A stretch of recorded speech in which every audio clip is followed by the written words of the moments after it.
हाल ही में रेखा ने एक स्टेशनरी स्टोर के मालिक को फोन किया और कुछ स्टेशनरी सप्लाई करने की ऑर्डर दी। स्टोर में अलग अलग आकार के कैनवास, विविध प्रकार के ब्रश, डार्क रंग, ऐसी अलग अलग स्टेशनरी वस्तुएं हैं। रिकॉर्ड रखने के लिए उसने ऑर्डर किए हुए वस्तुओं की उनके कीमत के साथ लिस्ट भेजो, ऐसी स्टोर को विनती की। 3 दिन के बाद रेखा को उसके दरवाजे पर एक अच्छा सा बॉक्स मिलता है। उसमें ऑर्डर की हुई वस्तुएं और एक सुंदर छपी हुई वस्तुओं की डिलीवरी नोट है।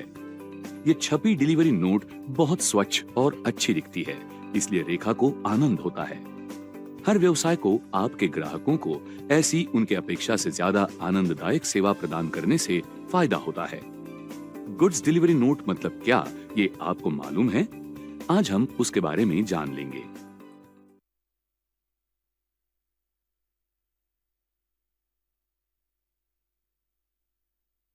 इस एक्टिविटी में आप सीखेंगे गुड्स डिलीवरी नोट का मतलब क्या है, गुड्स डिलीवरी नोट इस्तेमाल करने का उद्देश्य, गुड्स डिलीवरी नोट में आने वाले घटक, माइक्रोसॉफ्ट एक्सेल का इस्तेमाल करके एक गुड्स डिलीवरी नोट तैयार करना।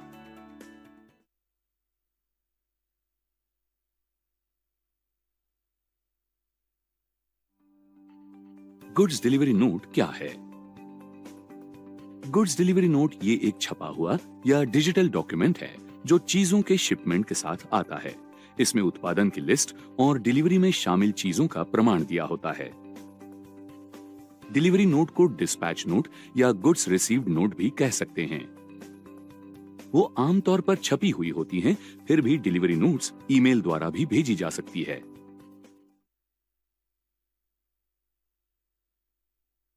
गुड्स डिलीवरी नोट इस्तेमाल करने का क्या उद्देश्य है? गुड्स डिलीवरी नोट्स इस्तेमाल करने से व्यवसाय को उसके आवक और जावक का अच्छा विवरण मिलने में मदद हो सकती है। पैसे भरे हुए सभी उत्पादन की जानकारी ग्राहक को मिली है या नहीं, ये जांचने के लिए ये एक अच्छी पद्धति है। अगर कुछ छूटा होगा तो ग्राहक तुरंत बता सकता है और डिलीवरी नोट का इस्तेमाल करके भेजने वाले से या व्यवसाय से संपर्क कर सकता है और डिलीवरी में कुछ गलती हुई तो उसकी जानकारी दे सकता है। ग्राहक ने क्या मंगवाया है और डिलीवरी करते वक्त क्या भेजा गया है, इसका विवरण देकर असली ऑर्डर से कोई भी माल दिया है या नहीं, इसका वर्णन इसमें किया जाता है। कुछ केसेस में प्राप्तकर्ता डिलीवरी नोट की कॉपी पर हस्ताक्षर करता है और बाद में वो डिलीवरी के सबूत के तौर पर जिम्मेदारी जिसकी है उस विक्रेता को या व्यक्ति को लौटाई जाती है।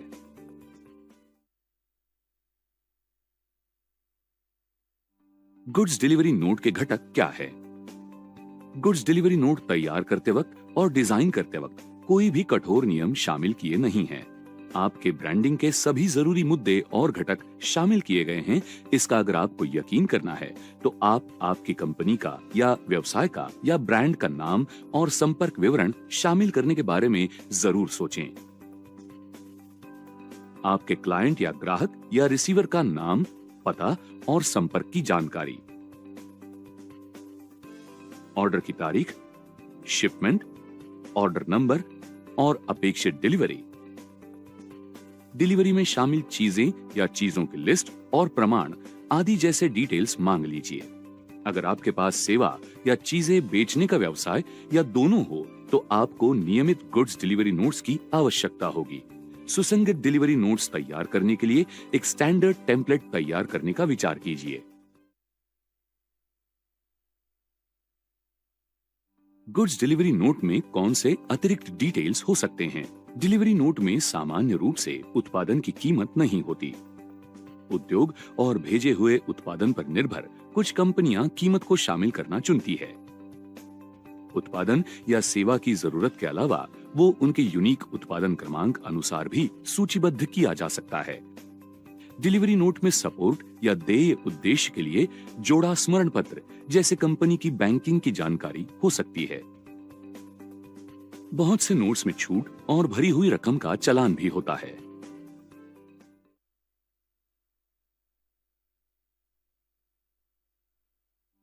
माइक्रोसॉफ्ट एक्सेल इस्तेमाल करके गुड्स डिलीवरी नोट कैसे तैयार करें? अब हम गुड्स डिलीवरी नोट कैसे बनाएं देखते हैं। माइक्रोसॉफ्ट एक्सेल लॉन्च कीजिए। सही टेम्पलेट खोजिए। अगर आपको विशिष्ट टेम्पलेट मिल नहीं रहा तो आप ऐसे ही कोई टेम्पलेट चुन सकते हैं। अब हम डॉक्यूमेंट एडिट करना शुरू करेंगे। टेम्पलेट ये एक एडिटेबल सोर्स फाइल है। दाहिनी तरफ की सूचना डिलीट कीजिए। आगे जाने से पहले डॉक्यूमेंट सेव कीजिए। फाइल मेन्यू में जाइए, सेव पर क्लिक कीजिए या सेव एज कीजिए। ब्राउज कीजिए, फाइल लोकेशन चुनिए और फाइल नाम एंटर कीजिए। सेव पर क्लिक कीजिए। टाइटल टेक्स्ट डिलीट कीजिए और यहां दिखाई जैसी सेल्स मर्ज कीजिए। अब title goods delivery note enter कीजिए। उसके नीचे स्टोर का नाम एंटर कीजिए। आगे के रो में सेक्शन 1 एंटर कीजिए। रो नंबर 1 पर जाइए। सेल्स का कलर बदलिए। रो नंबर 2 का भी कलर बदलिए। हम डिसेंट कलर इस्तेमाल कर रहे हैं, ये निश्चित कीजिए। रो नंबर 3 भी। ये सेल्स रीसाइज कीजिए। अब डाउन की से एक साथ सेल्स चुनने के लिए उसी वक्त ड्रैग कीजिए। इस सेल से बाकी डिटेल्स जैसे कि deliver to, deliver from, store, पता और ऑर्डर डेट नंबर भरिए। जानकारी ठीक से फिट करने के लिए आप 2 या अधिक सेल्स मर्ज कर सकते हैं। अभी एंटर की हुई जानकारी की अलाइनमेंट सेट कीजिए। एक रो ऐड करने के लिए रो नंबर 7 पर जाइए, इंसर्ट क्लिक कीजिए। इंसर्ट शीट रोज। सभी सेल्स को एक्सेल में मर्ज कीजिए। उसमें सेक्शन 2 एंटर कीजिए। अब 9 से 15 इस रो में सेल्स सिलेक्ट कीजिए और डिलीट कीजिए। 8वें रो का कलर चेंज कीजिए। आगे जाइए। अब हम गुड्स डिलीवरी नोट के सेक्शन 2 का विस्तार करेंगे। इस रो में से कंटेंट डिलीट कीजिए। आप आपको रिलेवेंट लगने वाला कंटेंट रख सकते हैं या वो इरेज करने का निर्णय ले सकते हैं। अब विविध कॉलम्स बनाइए और जरूरत के अनुसार सब टाइटल्स एंटर कीजिए। हमने कुछ एंटर किया है, ये आप देख सकते हैं। ये सब टाइटल विशेषतः प्रकाश स्टेशनरी स्टोर के लिए हैं। आप हमेशा आपकी जरूरत अनुसार या आपके व्यवसाय के प्रकार अनुसार वो एंटर करना तय कर सकते हैं। दिए हुए रो के सभी सेल्स सिलेक्ट कीजिए और टेक्स्ट का फॉन्ट साइज बदलिए। अगर आपको कंटेंट सही प्रकार से देखना है तो ये रोज सिलेक्ट कीजिए, जरूरत अनुसार एक्सपैंड कीजिए।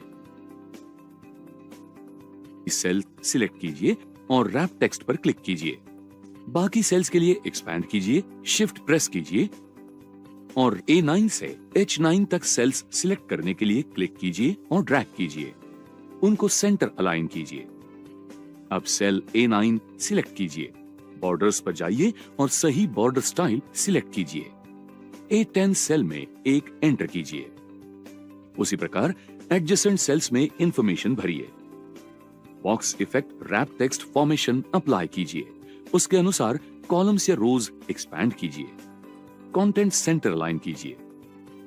बाकी जानकारी एंटर करने के लिए और बाद में उसमें बदलाव करने के लिए वही स्टेप्स फॉलो कीजिए। कॉलम H में से कंटेंट सेंटर अलाइन कीजिए। जिस कॉलम्स में कम जानकारी है ऐसे कॉलम्स रीसाइज कीजिए जिससे डॉक्यूमेंट अच्छा दिखेगा। कॉलम A के सेल्स में बॉर्डर्स ऐड कीजिए। उसी प्रकार 10 से 15 रो तक कॉलम H तक सभी सेल्स में बॉर्डर्स ऐड कीजिए। आगे जरूरी नहीं वो रोज डिलीट कीजिए। यहां दिखाए जैसे रो नंबर 21 तक और कॉलम H तक मर्ज कीजिए। कॉलम F में हम कुल उत्पादन की कीमत ऐड करेंगे। उसी कॉलम में कुल पेड प्राइस ऐड कीजिए। F20 और G20 ये सेल्स मर्ज कीजिए और एडजेसेंट सेल के टेक्स्ट बोल्ड कीजिए। टोटल अमाउंट के नीचे एक रो ऐड कीजिए। 24वें रो में कॉलम H के सेल्स मर्ज कीजिए।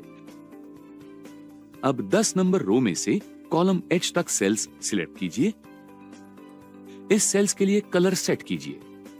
अब ऑल्टरनेट रोज कलर कीजिए। वही कलर अप्लाई करने के लिए सेल्स सिलेक्ट कीजिए और F4 की प्रेस कीजिए। 20 नंबर के सेल्स को अलग कलर दीजिए। हम कलर कस्टमाइज कर सकते हैं। अब यहां दिखाए जैसे सभी कॉलम्स को बॉर्डर अप्लाई कीजिए। आगे जाते वक्त इस गुड्स डिलीवरी नोट में सेकंड लास्ट सेक्शन ऐड कीजिए। बाकी सेक्शन टाइटल्स जैसे ही उसे शेड से फिर कलर कीजिए। डिस्पैच, डिलीवर्ड बाय, लोडिंग तारीख और समय, डिलीवरी वाहन क्रमांक आदि जैसे बाकी डिलीवरी डिटेल्स प्रोवाइड कीजिए। मर्ज और सेंटर ऑप्शन का सही इस्तेमाल करके सेल्स का विस्तार कीजिए। आपने अभी जानकारी एंटर किए हुए सेल्स सिलेक्ट कीजिए, उनको सही कलर दीजिए। बाकी सेल्स मॉडिफाई करने के लिए यही स्टेप्स फॉलो कीजिए। सेल्स को सही प्रकार से कलर कीजिए। अब कंटेंट सही प्रकार से रीडेबल करने के लिए इन सेल्स के अंदर का टेक्स्ट फिर कलर कीजिए। अब डॉक्यूमेंट के सेक्शन ऐड कीजिए। सेक्शन टाइटल को एनहांस कीजिए। फिर 29 नंबर के रो से बाकी रोज में कंटेंट कॉपी पेस्ट कीजिए। आगे के रो में कंटेंट एंटर कीजिए और सही प्रकार से अलाइन कीजिए। गुड्स डिलीवरी नोट में प्रमुखता से पैकेज डिलीवरी डिटेल्स होना जरूरी है, जैसे कि किसने लिया, डिलीवर करने की डेट और समय, सिग्नेचर आदि जरूरत अनुसार जानकारी का विस्तार कीजिए। ग्रेट! आपकी गुड्स डिलीवरी नोट अब तैयार हो गई है। जूम आउट करके डॉक्यूमेंट चेक कीजिए। हम सब कुछ सही प्रकार से एंटर कर चुके हैं, ये निश्चित कीजिए। सभी कंटेंट सही प्रकार से पढ़ सकते हैं या नहीं, ये जांच लीजिए। डॉक्यूमेंट को फिनिशिंग टच दीजिए और फाइनल एडिट कीजिए। जरूरत हो तो नोट का फॉन्ट बदलिए। जरूरत हो तो टेक्स्ट फिर रिसाइज कीजिए। रोज या कॉलम्स एडजस्ट कीजिए। सेव बटन प्रेस कीजिए। अगर आपको डॉक्यूमेंट प्रिंट करना है तो फाइल मेन्यू में जाइए, प्रिंट पर क्लिक कीजिए। हम यहाँ प्रिंट प्रीव्यू देख सकते हैं। प्रीव्यू में पेज के बॉटम के कुछ रोज मिसिंग है। बैक जाइए और व्यू टैब पर क्लिक कीजिए। पेज ब्रेक प्रीव्यू क्लिक कीजिए। अब नीचे स्क्रॉल कीजिए। गुड्स डिलीवरी नोट के संपूर्ण कंटेंट कवर होने तक नीली रेखा ड्रैग कीजिए। इस प्रकार से डॉक्यूमेंट प्रिंट करते वक्त कोई भी एरर नहीं रहेगा। क्रिएटिव लुक देने के लिए हम एक आइकॉन ऐड करते हैं। इंसर्ट टैब पर जाइए, इलस्ट्रेशंस, पिक्चर्स क्लिक कीजिए, सही इमेज चुनिए और इंसर्ट पर क्लिक कीजिए। उसके अनुसार टेक्स्ट मॉडिफाई कीजिए। डॉक्यूमेंट सेव कीजिए। फाइल मेन्यू में एक्सपोर्ट पर जाइए, क्रिएट पीडीएफ या एक्सपीएस पर क्लिक कीजिए, पब्लिश क्लिक कीजिए। गुड्स डिलीवरी नोट तैयार है।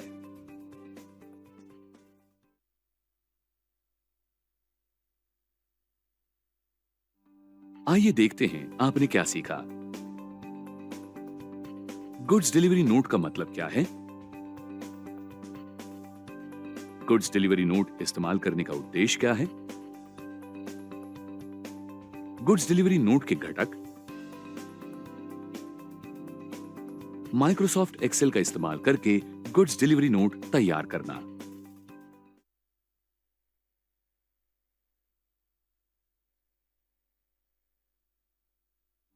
स्टेशनरी दुकान से मिले उत्पादन और बर्ताव से रेखा बहुत संतुष्ट है। गुड्स डिलीवरी नोट इस्तेमाल करके वो अब सप्लाई का रिकॉर्ड रख सकती है।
प्रधानमंत्री जीवन ज्योति बीमा योजना ये भारत में सरकार समर्थित जीवन बीमा योजना है। इसे औपचारिक रूप से प्रधानमंत्री श्री नरेंद्र मोदी द्वारा 2015 में शुरू किया गया था। इसे सेवा कर से छूट दी गई है और इसका वार्षिक प्रीमियम 330 रुपए है। आवेदनकर्ता के मृत्यु के मामले में नामांकित व्यक्ति को 2 लाख रुपए की राशि दी जाएगी। बैंक से इस योजना के लिए अप्लाई किया जा सकता है जहां आवेदनकर्ता का नेट बैंकिंग सुविधा के साथ अकाउंट है। जब कोई नाममात्र प्रीमियम के साथ जीवन बीमा पॉलिसी लेना चाहता है, तब वो इस योजना का लाभ उठा सकता है। 18 से 50 वर्ष की आयु के बीच के समस्त भारतीय नागरिक इस योजना के लिए पात्र है।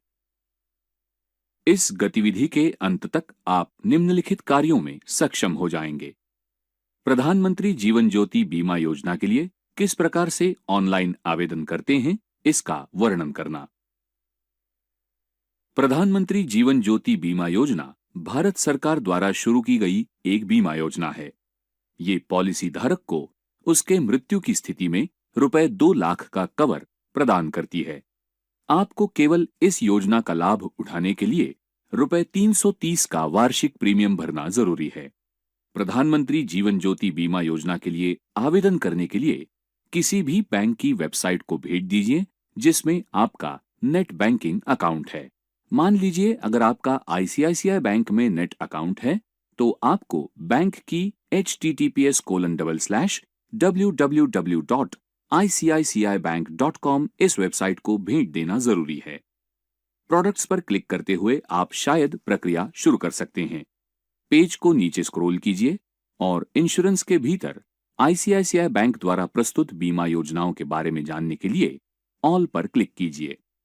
जब तक आपको प्रधानमंत्री सामाजिक सुरक्षा योजनाएं नहीं दिखती, तब तक नीचे स्क्रॉल कीजिए। योजनाओं के बारे में अधिक जानकारी के लिए क्लिक हियर इस लिंक का उपयोग कीजिए।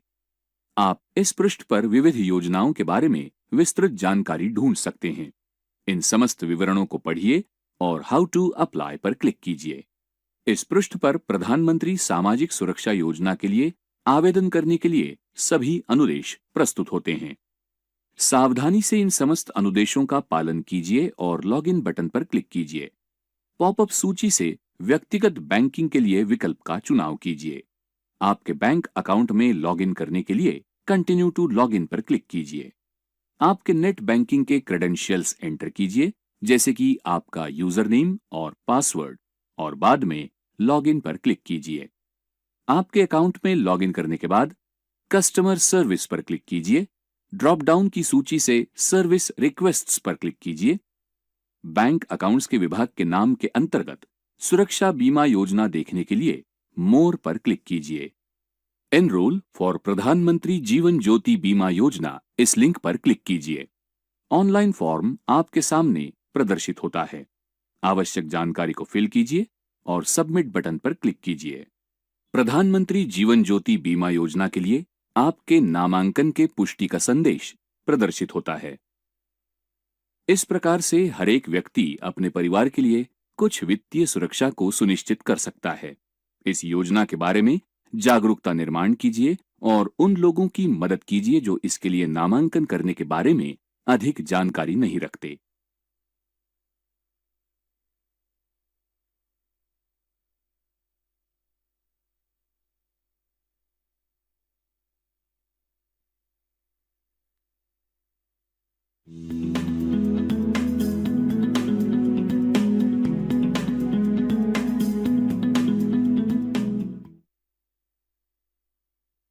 प्रधानमंत्री सुरक्षा बीमा योजना ये एक सरकार समर्थित दुर्घटना बीमा योजना है। इसका आरंभ प्रधानमंत्री श्री नरेंद्र मोदी द्वारा 2015 में किया गया था।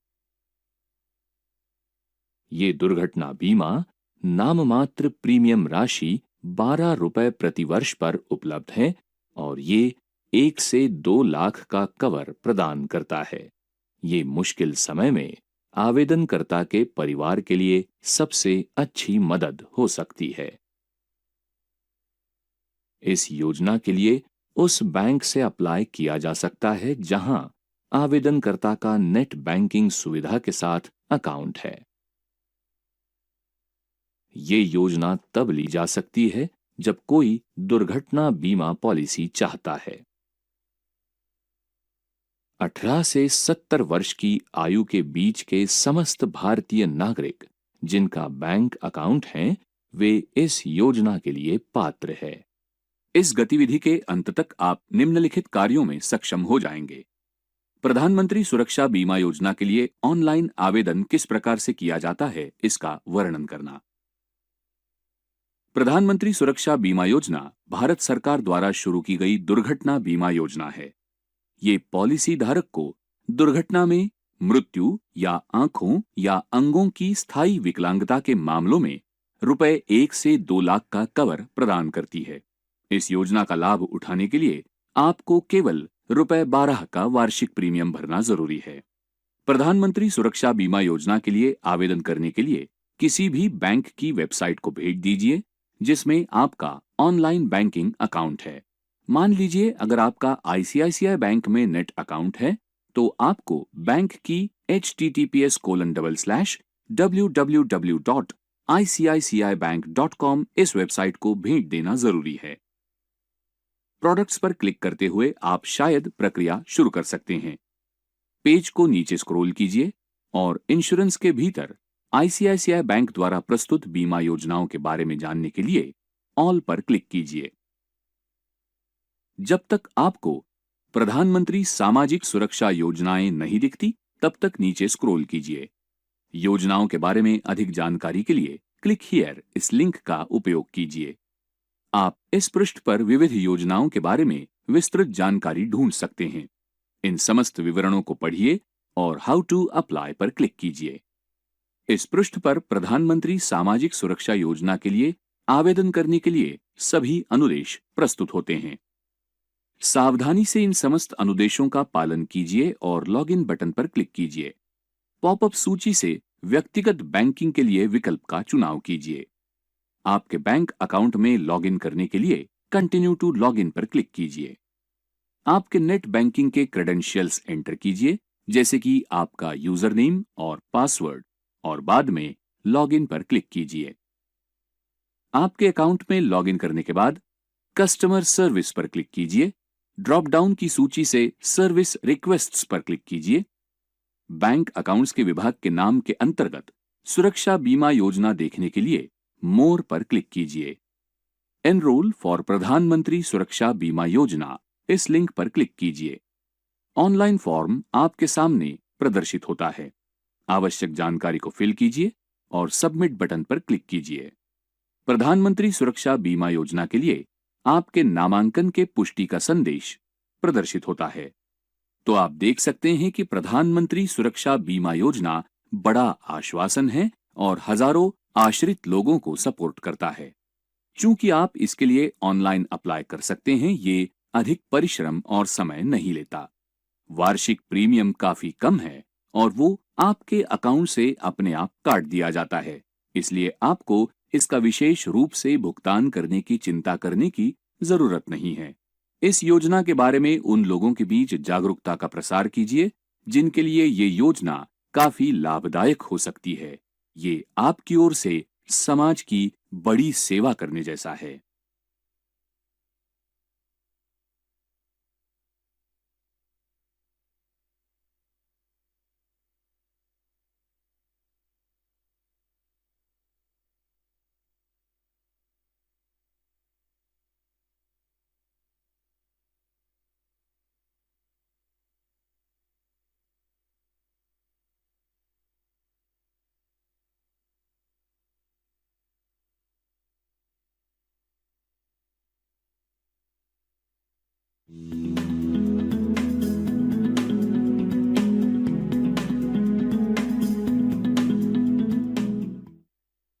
सीमा उसके दोस्तों के साथ पिकनिक को जाने के लिए उत्सुक है। बैग भरते समय उसका भाई राकेश रूम में आता है। जब राकेश ये सुनता है कि सीमा पिकनिक के लिए जा रही है, तो वो उसे उसके स्मार्टफोन पर सुरक्षा के उपाय के रूप में रक्षक ऐप इंस्टॉल करने की सलाह देता है। चलिए देखते हैं कि ये ऐप किस प्रकार से इंस्टॉल किया जाता है और उपयोग किया जाता है। इस गतिविधि के अंत तक आप निम्नलिखित कार्यों में सक्षम हो जाएंगे। रक्षक मोबाइल ऐप किस प्रकार से इंस्टॉल करते हैं इसका वर्णन करना और ऐप किस प्रकार से उपयोग में लाया जाता है ये दिखाना। रक्षक मोबाइल ऐप विशेष रूप से महिला और वरिष्ठ नागरिकों की सुरक्षा के लिए तैयार किया गया है। ये एप्लीकेशन आपातकालीन स्थिति में काफी उपयोगी हो सकता है। बटन पर क्लिक करने से एक एसएमएस जिसमें आपका मौजूदा स्थान शामिल है वो 4 विभिन्न नंबर्स को भेजा जाता है। इसके अतिरिक्त इमरजेंसी नंबर के लिए वॉइस कॉल भी स्टार्ट कर सकते हैं। ध्यान दीजिए कि इस मोबाइल एप्लीकेशन के लिए एंड्रॉयड 2.3 जिंजरब्रेड या एंड्रॉयड मोबाइल ऑपरेटिंग सिस्टम के उच्च संस्करण की आवश्यकता होती है।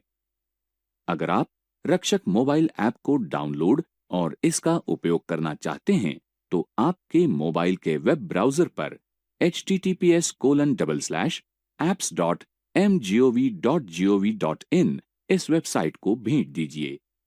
चूंकि आप रक्षक ऐप के लिए सर्च कर रहे हैं तो सर्च बॉक्स में रक्षक टाइप कीजिए और सर्च आइकन पर क्लिक कीजिए। परिणाम के रूप में रक्षक ऐप प्रदर्शित होता है। अधिक जानकारी के लिए रक्षक पर क्लिक कीजिए, फिर डाउनलोड बटन पर क्लिक कीजिए। जब ऐप पूर्ण रूप से डाउनलोड होगा तब आपको सूचित किया जाएगा। ऐप इंस्टॉल करने के लिए नोटिफिकेशन पर क्लिक कीजिए। एक्सेस नोटिफिकेशन को पढ़िए और आपके फोन पर ऐप का इंस्टॉलेशन शुरू होने के लिए इंस्टॉल पर क्लिक कीजिए। ये सफलतापूर्वक इंस्टॉल होने पर आप टिक मार्क को देख सकते हैं। कार्रवाई के लिए ओपन पर क्लिक कीजिए।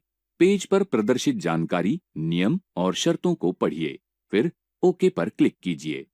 आपके परिवार के सदस्यों या नजदीक के दोस्तों के मोबाइल नंबर्स अपलोड कीजिए जिन्हें आप आपातकालीन स्थिति में संपर्क कर सकते हैं और ओके पर क्लिक कीजिए।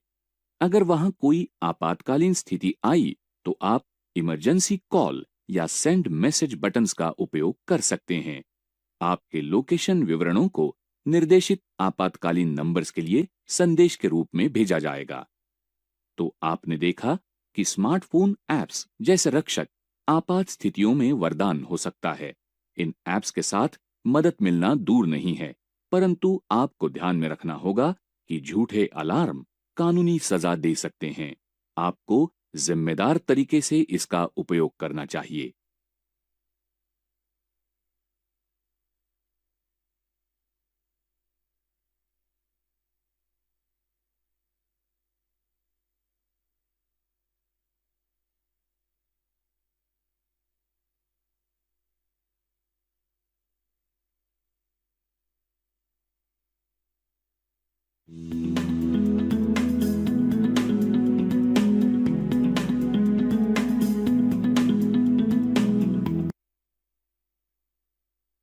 न्यूमरिक पैड पर मध्यमा उंगली से 0 के अतिरिक्त दूसरे कॉलम के सभी बटनों को दबाते हैं। इसका अर्थ है कि आप मध्यमा उंगली का उपयोग करके भाग करने की प्रक्रिया को प्रदर्शित करने वाले स्लैश को और 8, 5 और 2 संख्याओं को टाइप करेंगे। मध्यमा उंगली से टाइप करते समय अनामिका उंगली अपनी होम रो से हट सकती है, जो ठीक ही है। इसकी गतियों को कम करने के लिए अपना पूरा प्रयास करें और जब आपकी उंगलियों की आदत बन जाएगी तब आपको अनामिका को उसके स्थान पर बनाए रखने में कम कठिनाई होगी।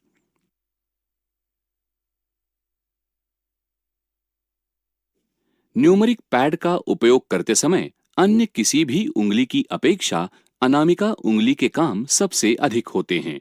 ये विभिन्न कैरेक्टर के ऊर्ध्व कॉलम के लिए जिम्मेदार होती हैं, जिसमें गुणा की प्रक्रिया को प्रदर्शित करने वाले एस्ट्रिक, 9, 6, 3 और पीरियड अथवा दशमलव बिंदु शामिल होते हैं। ये एकमात्र ऐसी उंगली है जो न्यूमरिक पैड पर 5 विभिन्न कैरेक्टर के लिए जिम्मेदार होती है। अतः इस उंगली से अधिक अभ्यास करना अच्छा होगा। कीपैड पर अनामिका उंगली से टाइप किया जाने वाला बटन संभवतः पीरियड बटन ही होता है, क्योंकि ये कीपैड पर सबसे नीचे की ओर स्थित होता है। इस बटन के लिए अपनी अनामिका उंगली को कीपैड पर सबसे नीचे की ओर घुमाएं और फिर इसे पूरी तरह से फैलाकर नीचे पीरियड बटन तक पहुंचे। सामान्य कीबोर्ड पर भी पीरियड बटन को दबाने का काम अनामिका उंगली का ही होता है और दोनों ही स्थानों पर ये बटन एक समान ढंग से नीचे की ओर उंगली को घुमाकर टाइप किया जाता है।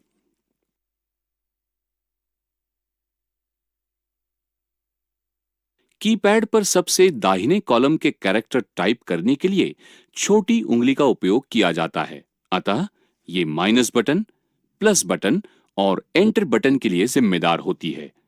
एंटर बटन संभवतः सबसे अधिक उपयोग किया जाने वाला बटन होता है। स्प्रेडशीट में काम करते समय जब आपको डॉक्यूमेंट पर नीचे अगली रो पर जाना होता है, उस समय एंटर बटन का उपयोग किया जाता है। अपनी होम रो से प्लस बटन से एंटर बटन तक छोटी उंगली की गति काफी सरल और आसान होती है। पहली बार छोटी उंगली से माइनस बटन को टाइप करते समय आपको छोटी उंगली के साथ अपना हाथ एंटी क्लॉकवाइज थोड़ा सा घुमाना होता है और ये तब तक ठीक है जब तक आप अपनी सभी उंगलियों को होम रो की स्थिति पर हमेशा वापस लाना याद रखते हैं।